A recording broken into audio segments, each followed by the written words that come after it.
What's going on, guys? Welcome back to the Goku Runner Talks Tuesday. In this video, we're going to talk about my training. You remember when I did that?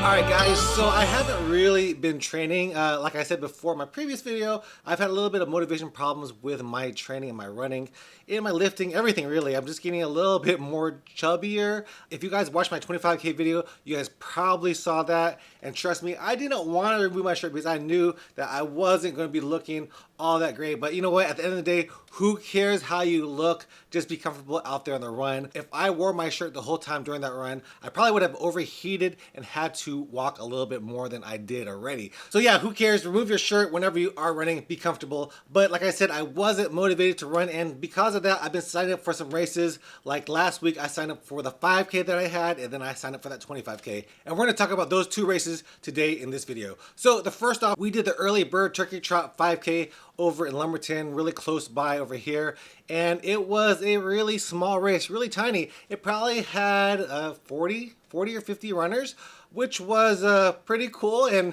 there wasn't that many like actual runners there. There's a lot of walkers there. So me and my brother were actually one of the faster runners out there. I did take it a little bit too fast at the beginning, because at the beginning, whenever we started, all the little kiddos, they always sprint, and after a while, a lot of them fell off, but the two of them were still running strong, and I was like, maybe we could catch them. So that's why I kept up a pretty strong pace for myself. It was about an 8:50 pace, I think, overall for the first mile. But after the first mile, I did end up petering out, and I was not able to pass up those kids. I actually think that if I ran a smarter race, maybe a 9:10 to 9 to an 8:50, instead of the positive splits that I did, I should have ran negative splits, and I may have been able to get a better placing. But at the end of the day, it doesn't really matter. It's just a fun run, and it's nothing really to brag about, but still, it's pretty cool that I was able to get top 5 for that race. And I was happy with my time, but I still wish that I ran a little bit stronger than what I did.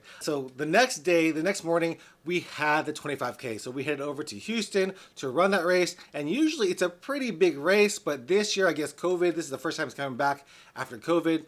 It was a much smaller race, probably around 300 or 400 people, especially when you compare it to the Houston Half Marathon that had well over 3,000 runners over there. So this one was a lot smaller. And because of that, the 25K was not a popular distance. It is an odd distance. It's 15.5 miles. It was a much more spread out run than the other runs I've done in Houston. So this one was a pretty lonely race, and it was a lot warmer. Like the day before when we ran the 5K, it was a perfect weather. It was like 50 degrees. This 25K started off at 70 degrees and just got warmer throughout the day. So I think it got up to 77, 78, and the humidity was high. And that's why I removed my shirt. Like I said, I removed my shirt despite me not.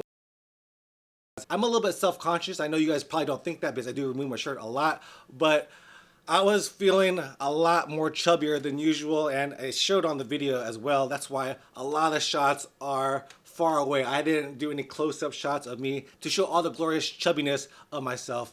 But other than that, I think I ran a pretty good race. I was wanting to do sub 3, but after the first mile, I was like, there's no way I could keep up a 11:15, 11:30 pace. I should just try to do 11:30 to 12. And of course, towards the end, I ended up walking a little bit because it did get warm. The last lap, the last loop was the hottest part of the race. That was just energy zapping, and I just couldn't really run that last loop because it just got really, really warm. But this is all good training for my ultra marathon, which I do have coming up in less than 2 weeks. So that's going to be in December 4th, not this weekend, but the next weekend. That's when I'm going to have my ultra marathon. It's going to be a 50 miler. I'm a little bit worried for it, but I know that I can get through it. It's just going to be a long time. It's going to be a long, long race. I haven't done too many 50 milers. This is going to be my third 50 miler. My second one over at Brazos Bend. The good thing about Brazos Bend is that it is a really, really flat course. So I won't be experiencing any kind of elevation. It's just going to be a nice long ultra over at Brazos Bend doing the 50 miler. But yeah, I ended up finishing my 25K in my goal time, which I wanted to do sub 3:10. And you know, in the video, I wanted to do sub 3. But you know, like I said in the video, when you are racing, your goals have to change depending on what the race gives you. And that day, that race gave me warm weather, humidity, full sun blasting down on me. So I just have to change my goal to do sub 3:10. And I ended up getting about a 3:06, which I was pretty proud of. And the reason you guys aren't seeing my data on Strava is because I'm trying to review a new watch, and that is the Polar M2. That review should be coming out pretty soon. I have had this watch for a long time, but I just have so many reviews to do that I haven't been able to get to it until now. So yeah, that was my race, sub 3:10. Pretty happy with my time. I wish I would have done better, but you know what? That's what I did that day. In terms of my motivation right now, it's coming back a little bit. I think doing these races does help me get motivated. So hopefully I'll get a run today. And then on Thursday, I have my turkey trot. I signed up for the 10K over here. It's a local turkey trot. And of course, this weekend it's the Goku Runners virtual race. It's the 8 miler. I have some prizes for you guys. If I get people to run the race, you'll get this one. But if I get more than at least 30 people to run this race, I'll give away this thing. So this is for if anybody signs up for the race. This is just a rock floss kind of thing. But this is a Theracup cupping unit and tens unit. It's about 300 bucks. So pretty good prize if you guys want to win it. Try to get people to share it. If I do get over 30 people to run the race, I will give away this. This is a pretty good prize worth a good amount of money. So make sure to get people to sign up for that. Run that race on November 26, 27, 28. The 28th is my birthday this weekend, so should be a good time. All right, guys, hope you guys enjoyed this video. Hope you guys are training well. If you guys are, let me know in the comments down below how you're training, and I'll see you guys in the next video. Peace out.